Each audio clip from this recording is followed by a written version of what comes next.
मी श्रुती बहिरगावकर. महासप्ताह या आमच्या विशेष बुलेटिनमध्ये तुमचं अगदी मनापासून स्वागत आहे. या विशेष बुलेटिनमध्ये आपण आढावा घेणार आहोत या आठवड्यातील ठळक घडामोडींचा. पहिली बातमी आहे फलटणमधल्या विविध विकास कामांच्या लोकार्पणाबाबतची.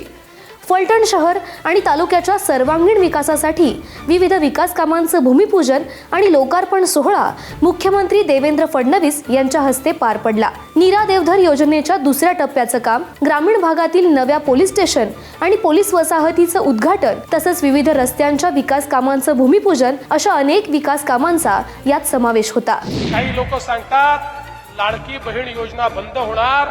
मी तुम्हाला सांगतो, जोपर्यंत देवाभाऊ आहे, जोपर्यंत शिंदे साहेब आहेत, अजित दादा आहेत, लाडकी बहीण योजना कधीच आम्ही बंद होऊ देणार नाही. वळूयात पुढच्या बातमीकडे. मुंबईमध्ये सह्याद्री अतिथीगृहात आयोजित विकसित महाराष्ट्र 2047 सल्लागार समितीची बैठक पार पडली. या बैठकीत विकसित महाराष्ट्र 2047 मसुद्याला सल्लागार समितीनं मान्यता दिली आहे. हा मसुदा मंत्रिमंडळाच्या मान्यतेसाठी लवकरच मंत्रिमंडळासमोर ठेवण्यात येणार आहे. या मसुद्यामध्ये 2029, 2035 आणि 2047 पर्यंत अशा 3 टप्प्यातील विकसित महाराष्ट्र ध्येय गाठण्याचा पथदर्शी आराखडा दिलाय. विकसित महाराष्ट्राचा मसुदा हा ऐतिहासिक दस्तावेज असून भविष्यात कुठलीही योजना धोरण बनवताना या मसुद्याचा उपयोग झाला पाहिजे. हा दस्तावेज महाराष्ट्राला राज्यांसोबतच नाही तर जगासोबत स्पर्धा करायला सक्षम बनवेल असा विश्वास मुख्यमंत्री देवेंद्र फडणवीस यांनी व्यक्त केलाय. वळूयात पुढच्या बातमीकडे. नागपुरात महात्मा ज्योतिबा फुले संशोधन आणि प्रशिक्षण संस्थेच्या 7 मजली प्रशासकीय इमारत बांधकामाचं भूमिपूजन मुख्यमंत्र्यांच्या हस्ते झालं. जातीपातीत भेदभाव न करता सगळ्या समाजाचं कल्याण करण्याचं राज्य सरकारचं उद्दिष्ट असून कोणत्याही समाजावर अन्याय करणारे निर्णय घेणार नाही अशी ग्वाही मुख्यमंत्री देवेंद्र फडणवीस यांनी दिली आहे. राज्य सरकारनं नेहमीच ओबीसी समाजाच्या कल्याणाकडे लक्ष दिल्याचं सांगत 2014 नंतर राज्यात ओबीसी मंत्रालय स्थापन केल्यानंतर घेतलेल्या अनेक निर्णयांकडे मुख्यमंत्र्यांनी लक्ष वेधलं. वेगवेगळ्या समाजांचे प्रश्न आहेत, हे सगळे प्रश्न सोडवण्याच्या दृष्टीनं आपलं सरकार हे सातत्याने पुढाकार घेईल आणि निश्चितपणे प्रत्येक समाजाला पुढे नेण्याचं काम आपल्या सरकारच्या माध्यमातून होईल. मी पुन्हा एकदा आपल्या सर्वांना आश्वस्त करतो, ओबीसी समाजाकरता आजवर वेगवेगळे निर्णय घेणारे हे सरकार आहे. या पुढची बातमी आहे आळंदीमधून. उपमुख्यमंत्री एकनाथ शिंदे यांच्या हस्ते श्री क्षेत्र आळंदी येथील भक्तनिवास तसंच महाद्वार ते पुंडलिक मंदिर घाट सुशोभीकरण कामाचं भूमिपूजन करण्यात आलं. आळंदीत सुरू असलेल्या विकास कामांचा आनंद असल्याचं त्यांनी सांगितलं. यापूर्वीही महाद्वाराच्या कळसारोहणाचा सोहळा पार पडला होता.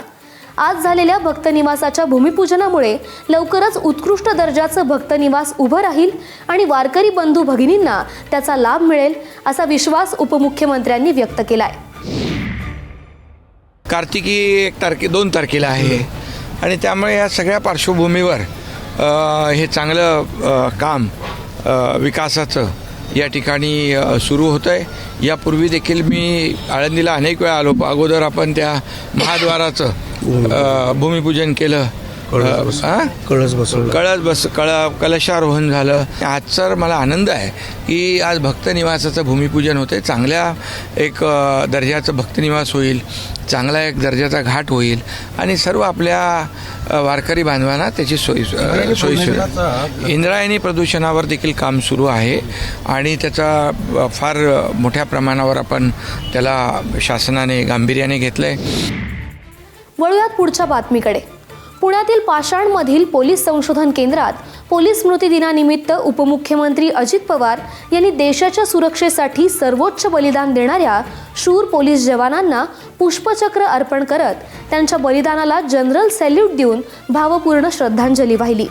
21 ऑक्टोबर 1959 रोजी लडाखमधील हॉट स्प्रिंग येथील चीनच्या हल्ल्याचा शौर्यानं प्रतिकार करत CRPFच्या 10 जवानांना वीरमरण आलं. त्यांच्या शौर्य स्मरणार्थ दरवर्षी हा दिवस पोलीस स्मृती दिन म्हणून साजरा केला जातो. या बातमीसह वेळ झाली आहे इथेच थांबण्याची. पाहत रहा ABP माझा.